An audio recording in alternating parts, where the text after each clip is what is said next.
Halo teman-teman, kenalin aku Ajeng. Cynthia. Jadi hari ini kita mau ngebahas secara santai salah satu pertanyaan yang menarik tapi penting untuk dibahas dari live Instagram kita minggu lalu, yaitu kuliah di Korea itu mending tinggal di asrama atau dorm atau tinggal di one room. Kita mau ngebahas pertimbangannya apa, pros and cons-nya dan lain sebagainya. Jadi yang pertama, pertimbangannya adalah dari mana sumber keuangan kalian dan juga budget yang kalian keluarkan untuk tempat tinggal. Nah, ini mungkin kayak konteksnya dari uang mandiri maupun uang beasiswa. Karena kami sebagai anak Global Korea Scholarship, kita dapat uang bulanan sebesar 1,3 juta won yang harus kita gunakan untuk semua kebutuhan sehari-hari kita termasuk tempat tinggal. Nah, menurut Kak Cynthia sendiri, dari yang Kak Cynthia tahu, biasanya anak dari Global Korea Scholarship ataupun beasiswa lain itu kita maksimal mengeluarkan berapa sih untuk tempat tinggal per bulan? Oke, ini berarti per orang kan ya? Iya. Oke, per orang tuh yang aku tahu dari semua teman aku, itu dia paling banyak keluarin untuk tempat tinggal 500 ribuan per bulan. Berarti itu sekitar, gak usah lah ya rupiahnya ya? Ya, sekitar 6 juta. Ya, 6 atau 7 jutaan lah.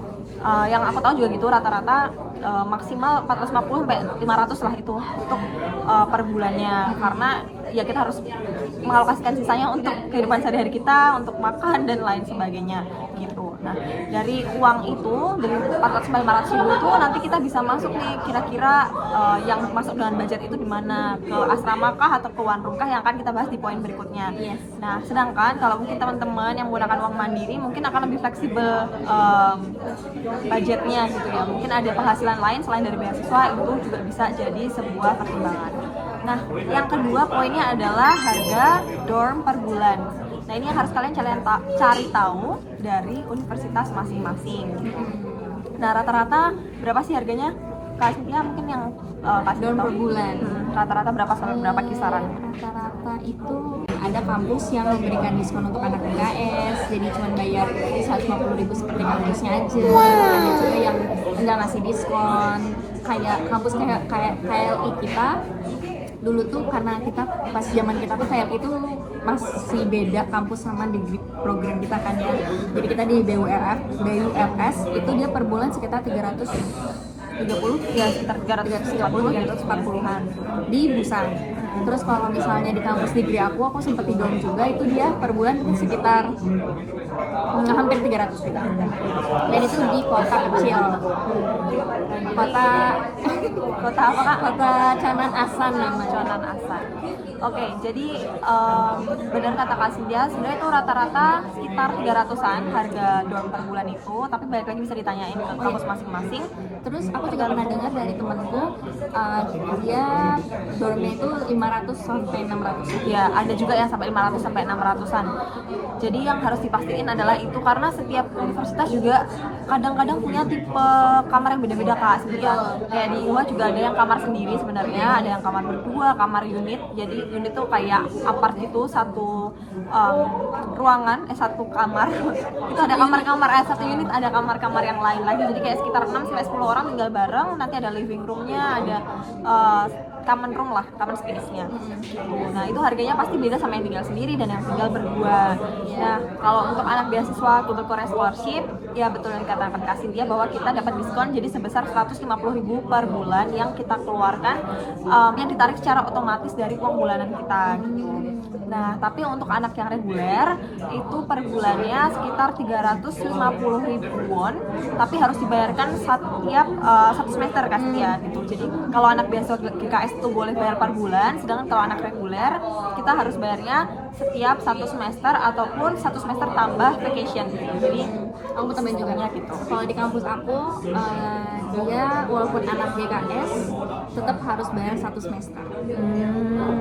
Dan kalau anak GKS-nya itu yang per bulan itu cuma anak TU-nya aja. Mungkin aku jelasin pros and cons tinggal di asrama ya. Iya, oke. Nanti begini. Oke. Jadi pros and cons-nya tinggal di asrama adalah mungkin dari prosnya dulu menurut aku murah. Apalagi sebagai mahasiswa GKS yang kemarin aku sempat dapat 150.000 per bulan, itu untuk semuanya sudah include air, listrik, kamu mau pakai seharian, kamu panas nyalakan AC, kamu mau Kamu kedinginan? ya kedinginan tinggal nyalain heater, air hangat, semuanya masak, itu semua udah include 150.000-an yang adalah ya 2 juta. 2 juta itu di Indonesia juga sudah susah mencari kos dengan harga segitu ya teman-teman. Fasilitasnya udah lengkap, ada gymnya, terus ada ruang belajar, ada ya kulkas tuh per kamar ada, terus habis itu kayak ya semuanya udah lengkap lah, ada dapur bisa masak juga gitu. Tapi di luar kamar. Ya di luar kamar. Jadi di dalam kamar ya cuman kayak tempat kasur, meja belajar, lemari, kamar mandi, kulkas. Jadi ya udah sebatas itu, dan kita nggak boleh membawa masuk alat-alat yang heat gitu kak. Jadi yang ada kayak rice cooker, Air fryer. air fryer itu nggak boleh punya pribadi gitu. Tapi setiap lantai biasanya kita ada microwave, ada kitchenette gitu. Jadi kita bisa cuci piring di situ, kita bisa menghangatkan makanan di situ, dan juga ada dispenser gitu. Jadi kita nggak perlu beli air. Misalnya kalau one room perlu beli air kan kak. Betul, beli airnya tuh Botol 2 iya, liter gitu. Bukan galon, apa? Botol 2 liter, gitu. Dan itu lumayan mahal. Ya lumayan mahal di sini air botol itu guys. Itu sangat menghemat sekali ya tinggal di dorm tuh tentang itu. Nah, Betul. Tapi konsnya konsnya ya tadi udah semua ya prosnya. Oh, pros lain adalah dekat dengan kampus. Jadi kayak mungkin kayak lari dikit kita sudah sampai gitu. Jadi kayak itu sih jarak itu oke banget gitu.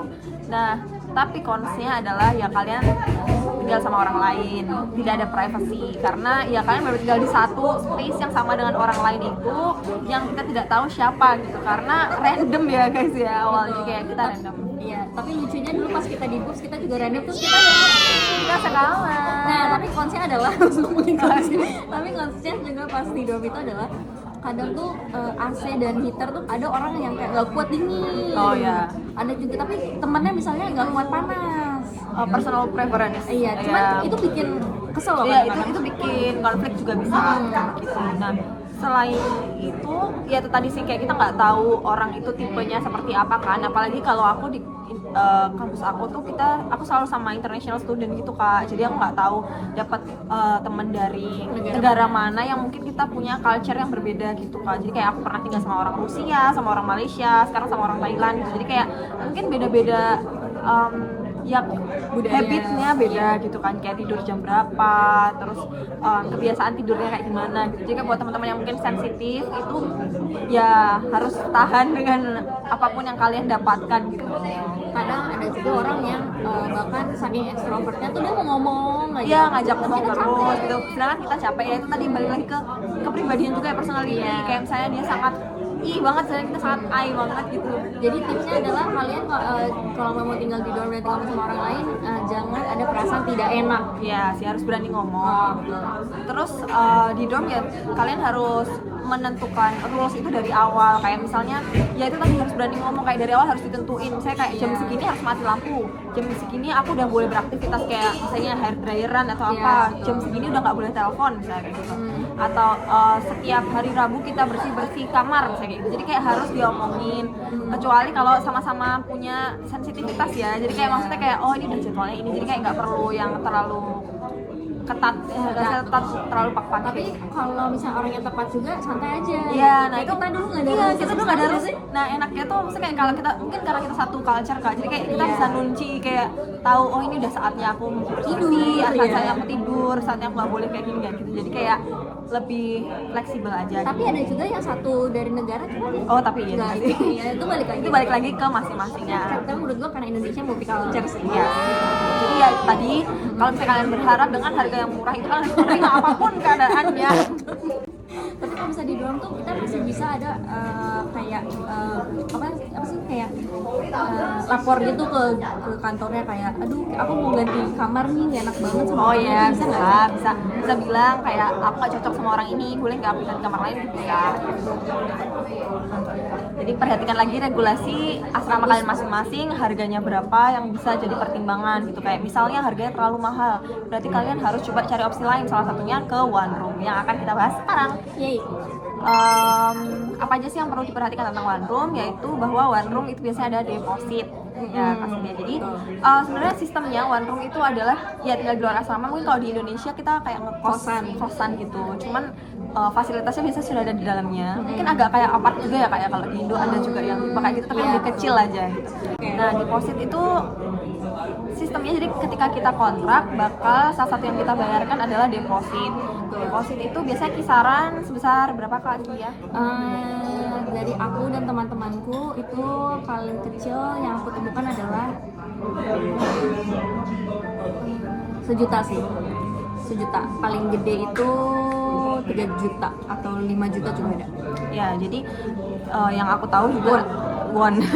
Yang aku tahu juga rata-rata teman-teman itu paling umum sih 3 sampai 5 juta. 1 juta won tuh sekarang udah susah banget nyari rumah dengan deposit 1 juta won. Jadi yang Kan di luar Seoul pun juga susah. betul. Jadi ya minimal 3 sampai 5 juta won itu untuk deposit yang akan dibayarkan di awal kita kasih dia. Iya betul. Nah, deposit itu nanti bisa kalian dapatkan ketika kalian keluar dari rumah itu atau selesai dengan kontraknya.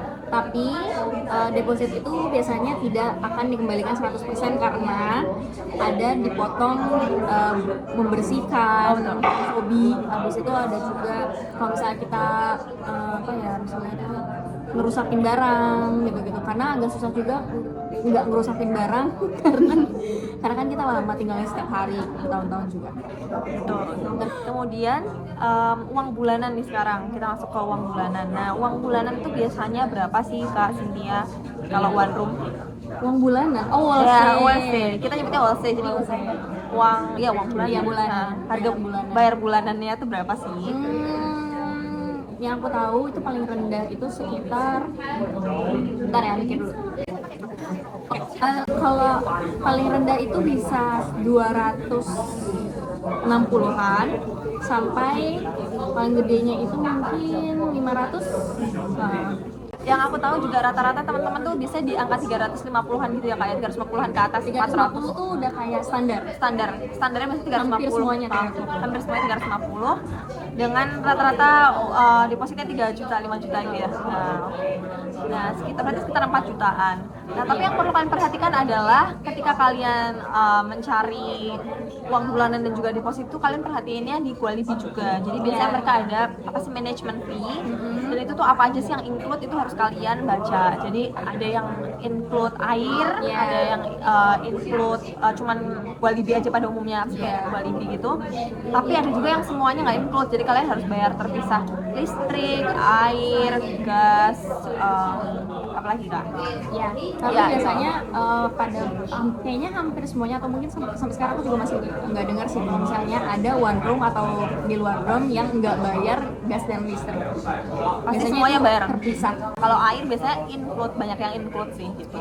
Jadi itu yang harus dibaca. Ataupun kalau yang nggak ada Gualibi berarti ya semuanya terpisah gitu kan, semuanya bayar sendiri. Nah itu yang perlu diperhatikan adalah ketika kalian mungkin survei biasanya sebulan habis segini dijumlahkan dengan uang bulanan tadi. Oh berarti segini nih habisnya. Nah sebagai Kak Cynthia yang berpengalaman tinggal di one room, Kak Cynthia biasanya ngabisin berapa sih untuk yang tadi management fee itu, kayak termasuk air, listrik itu biasanya berapa untuk perkiraan? Gua ngali kalau aku tempat aku.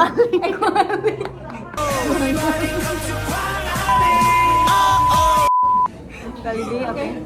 Dulu airnya sudah include belum Kak? Ya dulu airnya sudah include, jadi sudah include. Habis itu biaya manajemen yang kayak Gualibi itu artinya adalah management fee. Tadi aku udah bilang deh.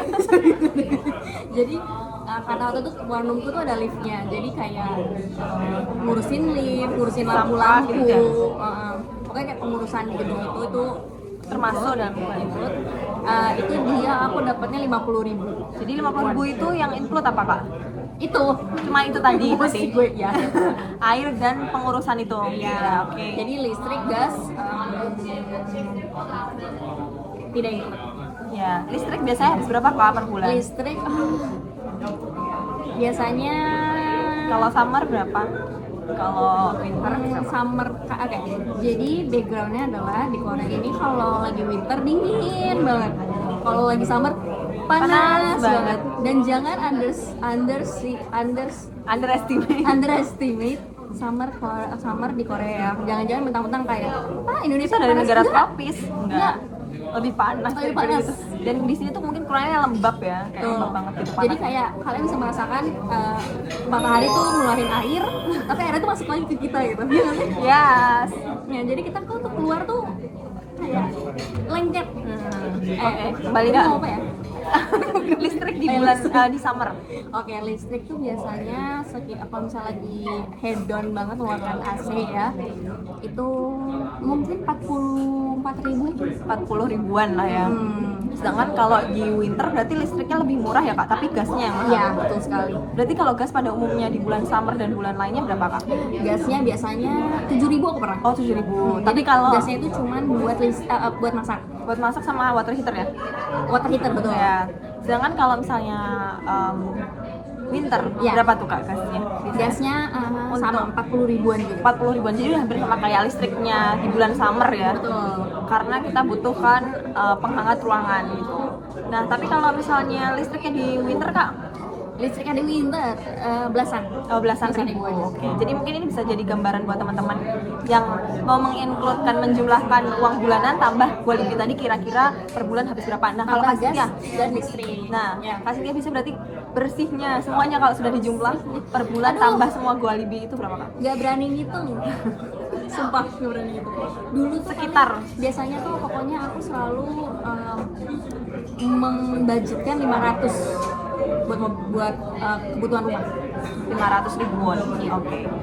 Gitu. Jadi kalau buat perkiraan sekitar 500 ribu itu udah include semuanya ya. Jadi uang bulanan termasuk dengan tadi Gualibi itu. Apa aja sih kak fasilitasnya di dalam one room? Aku ada kompor, ada AC, ada TV, ada meja di bawah TV, ada kulkas, ada lemari, ada hanger apa sih di terasnya, ada terasnya juga, habis itu tempat sepatu, ada kamar mandi. Mungkin disclaimer-nya adalah hanger dan juga meja di bawah TV itu ada balik lagi ke one room nanti kalian temukan ya, karena tipe one room yang kasih itu kan bully gitu kan, kayak terpisah gitu. Oh iya, Dan dia benar. ada terasnya, ada verandanya, jadinya dapat tadi tempat menggantungkan laundry itu. Iya. Nah Oh ya, disclaimer juga, aku tidak di Seoul.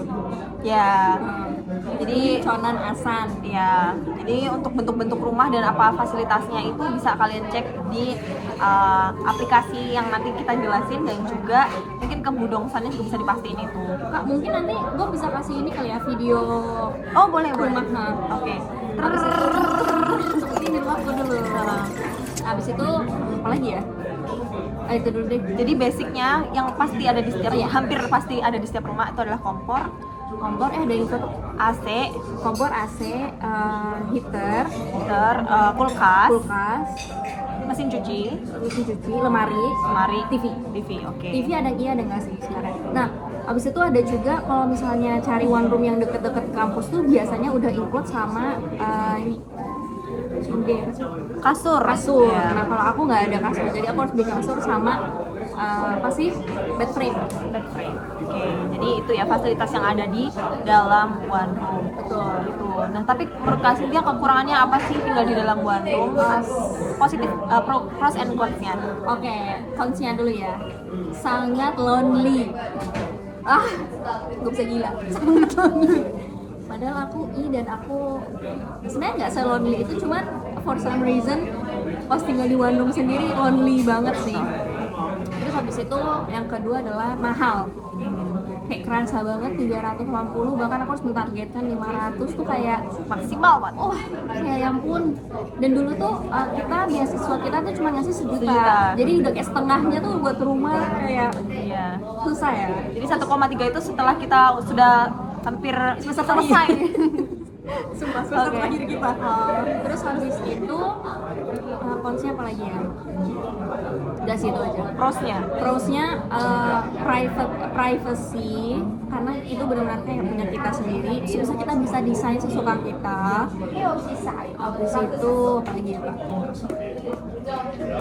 Bisa ngundang teman, Bisa keluarga tinggal di rumah. Iya. Habis itu buat experience. Ya. Oke, lanjut. Poin berikutnya adalah itu balik lagi ke lokasi. Tadi sebenarnya udah di-mention sedikit sama Kak Siti sih, kayak misalnya lokasi di kota mana itu mempengaruhi, bahkan Dekat kampus apa enggak? Nah, dekat kampus atau enggak, dekat station atau enggak, itu juga bisa mempengaruhi. Kayak di Seoul pun misalnya kayak di Hongdae sama di misalnya Haewha atau di Silim itu udah beda-beda harganya. Di Silim itu mungkin kayak banyak opsi yang masih lebih murah Kak. Jadi di sana tuh ada yang Gwalibi-nya maaf. Ada deposit yang masih 1 juta itu masih banyak. Kan nanti liatin ini ya, Ya, map. ya. Jadi daerah Silim itu banyak yang harga depositnya itu masih 1 jutaan dan per bulannya 300-an itu masih banyak. Cuman ya itu dia ada di line 2 tapi jauh dari kota kayak dari Hongdae, dari ya dari line 2 yang daerah sini. Iya. Karena itu di bawah kan. Nah, sedangkan kalau yang mungkin kayak di Gangnam gitu-gitu itu juga pasti lebih Gangnam mahal. tidak perlu dipikirkan, itu Ya. unreachable. Itu lanjut. jadi kayak tapi sebenarnya nggak apa-apa misalnya kalian kampusnya di Hwa tapi kalian mau tinggal di Silim biar lebih murah itu nggak apa-apa balik lagi ke kalian, tapi ya harus dipertimbangkan ke transportasinya misalnya berapa jam dan gitu jadi ya itu. Ya, aku mau ngasih tahu juga pengalamanku dulu. Aku di one room-nya itu nggak dekat kampus, 8 kilo dari kampus. Susah sekali, mungkin karena kota aku juga transportasinya tidak senyaman Seoul, jadi kurang banyak, dan kelas aku juga selesainya setengah 10 malam, tidak ada bis, jadi itu semua harus dipikirkan. Aku rekomendasi sih sebenarnya kalau misalnya mau nyoba dorm, jangan, dan baru pertama kali nyampe Korea, Di dorm dulu, di dorm dulu. Apalagi kalau misalnya belum terlalu tahu jalan. abis itu tahu budaya, karena walaupun kalian sudah pernah liburan, kecuali kalian pernah tinggal ya, karena liburan, apa yang kita temukan di liburan dan apa yang kita temukan di Kehidupan sehari-hari pada beda. saat liburan, betul, beda sekali. Oke, jadi kita mau bahas tentang opsi lain selain dorm dan juga one room, yaitu yang pertama adalah Goshiwon. Jadi Goshiwon itu juga sebenarnya bentuknya sama kayak mirip sama kosan di Indonesia, biasanya space-nya lebih kecil daripada one room. Tapi di dalamnya tuh kalau aku lihat-lihat sih dari browsing tuh udah ada kamar mandi dalam juga, ada yang portable gitu loh Kak. Jadi bukan yang kayak kamar mandi beneran, tapi yang tau nggak sih yang portable, bukan portable sih, kayak bukan ruangan terpisah gitu loh. Iya. Bukan ruangan terpisah gitu. Nanti aku tunjukin gambarnya di sini. Gitu. Tapi dia untuk kayak dapur itu biasanya di luar, yang ada kayak Pakai bersama ya. dipakai bersama. Terus Jadi orang setaki, mesin cuci biasanya juga bareng.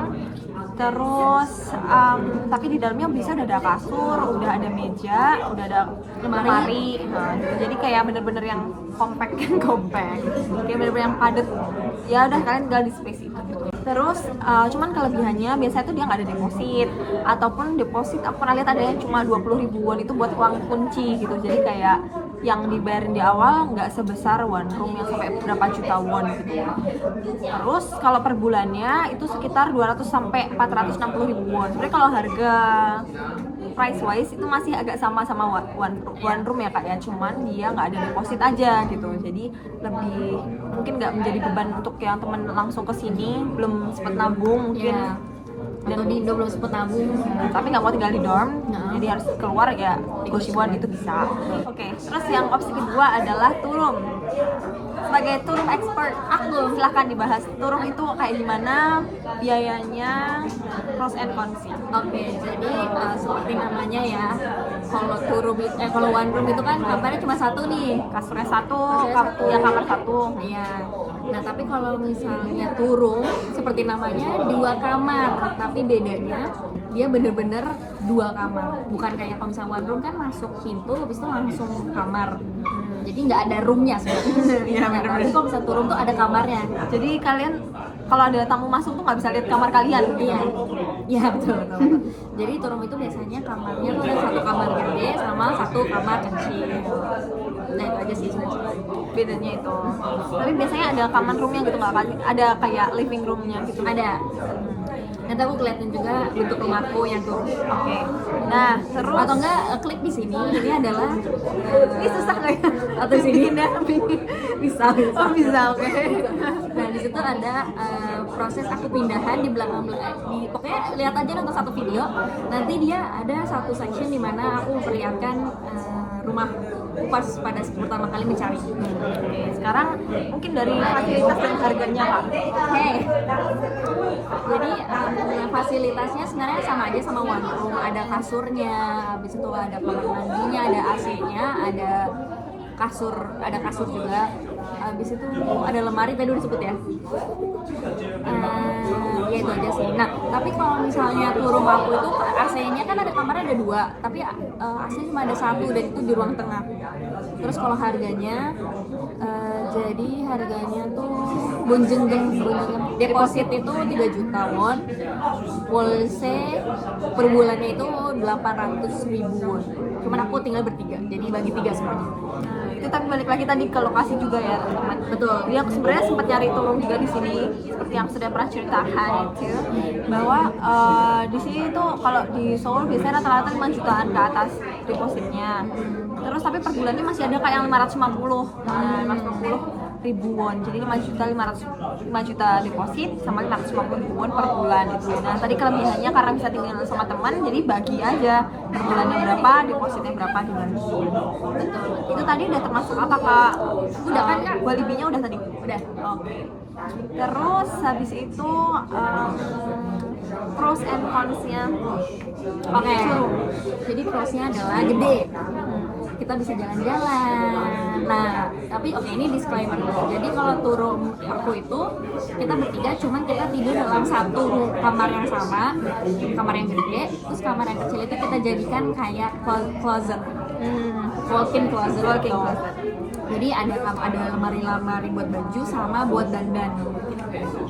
Terus jadi kita gede. Jadi kalau misalnya kalian kayak aduh mau skincarean dulu gitu. Jadi kalian bisa jalan deh. Terus habis itu kalau 3 orang jadi lebih murah pada one room. Kayak tadi aku bilang, padahal kampus aku nggak dekat. Pas aku tinggal di one room itu padahal nggak dekat sama kampus, cuman dia 380 ribuan. Nah tapi sekarang two room itu dia lumayan dekat dari kampus kayak 2 kiloan gitu. Tapi 800 bagi 3, 267. Tapi kalau misalnya cuma bagi 2, 400 ribu, lebih mahal. Lanjut, cons-nya. Ya, konsnya pas aku cari tuh room ini susah banget, kayak benar-benar cari kesini karena tuh room itu mereka dalam satu gedung tuh dikit banget, cuman kayak 1-2 gitu Karena lebih gede ya kayak daripada one room. Iya betul, dan orang lebih banyak mau one room. Jadi kalau misalnya mau turun tuh harus cepat karena itu dia opsinya nggak banyak dan jarang kosong karena biasanya sudah terisi. Terus habis itu yang tadi aku bilang kalau mau 2 orang akan lebih mahal. Terus oke. Terus yang tadi kan tadi disclaimer aku juga, kita naruh kamar itu bukannya kayak per orang gitu, tapi kita tidur dalam satu kamar, habis itu satu kamar lagi jadi apa lagi. Nah itu persetujuannya karena menurut kita kalau misalnya satu orang kamarnya kecil, satu orang kamarnya gede, habis itu 2 orang harus share kamar, kan itu nggak fair kalau misalnya per bulannya itu sama, Bisa menimbulkan konflik ya. bisa menimbulkan konflik dan lain-lain gitu. Nah jadi kita memutuskan untuk dibagi rata, cuman kita tidurnya dalam satu tempat biar adil. Habis itu kita juga harus atur laundry. Kalau misalnya di dorm kita banyak orangnya, cuman tempat laundry banyak. Nah tapi kalau misalnya di turun karena mesinnya itu cuma 1, jadi kita tuh harus ngatur juga gitu tempat harinya. Jadi misalnya hari Senin sampai Selasa cuma Ajeng, habis itu Selasa sampai Rabu aku gitu. Nah tapi kalau di Korea bukan, jadi orang itu pakai itu Kak, yang bertaruh Iya kan, beli itu ya kayaknya ya. apa tadi? Oh ya, tapi kalau misalnya pas lagi winter yang dingin banget, mau buka jendela segede apapun itu bakal susah banget kering. Sebentar kita nggak ada dryer. Habis itu kalau misalnya lagi musim summer yang tapi lagi musim hujan itu juga susah kering. tapi waktu kita sudah habis nih dalam minggu ini. Nah gitu tuh susahnya. Habis itu optionnya nggak banyak. Misalnya kalau di rumah aku meja cuma ada satu, padahal ada 3 orang. Meja belajar. Habis itu kasurnya cuma muat buat 2 orang. Berarti yang satu harus bawa kasur sendiri. Aku yang bawa kasur. Emosi. Gak susah banget tuh pindahan. Oke. Ayo pindahan. Itu udah topik lain. Oke gitu. Jadi secara umum pembahasannya itu tadi ya sangat lengkap sekali. Ini sudah 30 menit. Iya. Sebenarnya pengen ngebahas juga tentang aplikasi yang digunakan. Mungkin kayak secara umum aja ya Kak ya. Kalau kasih Lia kemarin One Room nyarinya dari mana Kak? One Room aku nyari dari bukan Jitbang ya, satu lagi. Dabang. Oh, dari aplikasi namanya Dabang. Nanti kita tunjukin di sini ya. Tapi aku kesana, habis itu aku janjian untuk lihat satu rumah ini. Tapi yang dilihatin bukan rumah itu. Iya, biasanya gitu. Nah, jadi ini secara umum aja guys. Jadi kayak Cikbang ataupun Dabang itu adalah 2 aplikasi yang paling sering dipakai di Korea untuk nyari tempat tinggal. Nah, itu tuh kita biasanya akan dikoneksikan dengan real estate-nya. Jadi kayak misalnya yang mengeluarkan iklan itu. Ya, yang mengeluarkan iklan rumah ini. Nah, kita tuh pengen nonton rumah ini, sebenarnya pengen lihat mengunjungi rumah ini. Tapi biasanya mereka itu akan menunjukkan rumah-rumah dengan kriteria yang mirip sama kita. Kayak kayak depositnya per bulan 3 juta, depositnya 3 juta, per bulannya 350 misalnya gitu. Nah, mereka itu akan ngelis scam saya sampai 10 rumah dan kita akan diajak berkeliling ke 10 rumah itu untuk melihat mana yang cocok. Jadi nggak cuma rumah yang kita inginkan doang, dan mungkin itu sangat melelahkan sih guys. Jujur, capek banget. Meluangkan waktu itu bisa seharian melihat rumah-rumah itu. Oh ya, dan pas kita lagi itu kalian bisa siap dengan bahasa Korea karena mereka akan ngomongin kalian dengan bahasa Korea. Ya, jadi memang kalau mungkin teman-teman yang belum lancar bisa ngajak teman Koreanya kalau punya, ataupun teman yang sudah lama tinggal di sini, karena nanti kalian harus ngomongin tentang apa aja yang include, terus kontrak dan lain sebagainya. Itu mungkin harus lebih hati-hati kalau misalnya baru pertama kali ke Korea. Karena kalau orang udah lama di sini pun mereka juga udah tahu kayak yang worth tuh berapa sih harganya. Atau enggak misalnya kalau misalkan rumahnya ada sedikit kecacatan gitu, itu nggak apa-apa nggak gitu. Atau kalian juga bisa nyari di Danggen. Ini aku juga baru tahu, dia di Danggen tuh ada Kak. Jadi kayak ada tab yang isinya budongsan, ya, real estate itu. Jadi kalian bisa lihat. Itu biasanya lebih langsung ngomong ke budongsan ya, orang yang punya rumahnya, bahkan bisa ngomong ke cipcuinnya gitu. Nah, itu sih biasanya opsinya. Terus yang terakhir adalah ke budongsannya langsung. Ya, atau datengin real estate-nya langsung yang kalian lihat mungkin di daerah yang kalian mau gitu. Ya, itu yang aku lakukan. Ya, itu juga seharian aku pulang juga nangis karena capek. Nah, satu lagi yang aku ingat adalah kalau Goshiwon, kalian bisa nyari di goshipages.com kalau nggak salah, nanti aku masukin di situ. Oke, jadi mungkin itu ya, sangat lengkap sekali ya. Kita sangat memuji diri sendiri. Ini kita pinter deh, sangat lengkap sekali ya. Jadi sekian dulu mungkin pembahasan kali ini. Semoga bermanfaat juga buat teman-teman yang mau mempertimbangkan di Korea ini kuliah tinggal di mana, betul? Atau mungkin kerja atau mungkin kerja apapun itu di Korea. Semoga bisa membantu kalian untuk mengambil keputusan. Kalau ada yang mau nanya-nanya secara lebih detail atau ada yang belum clear, bisa ditulis di kolom komentar di bawah ini. Oke. See you. Bye bye.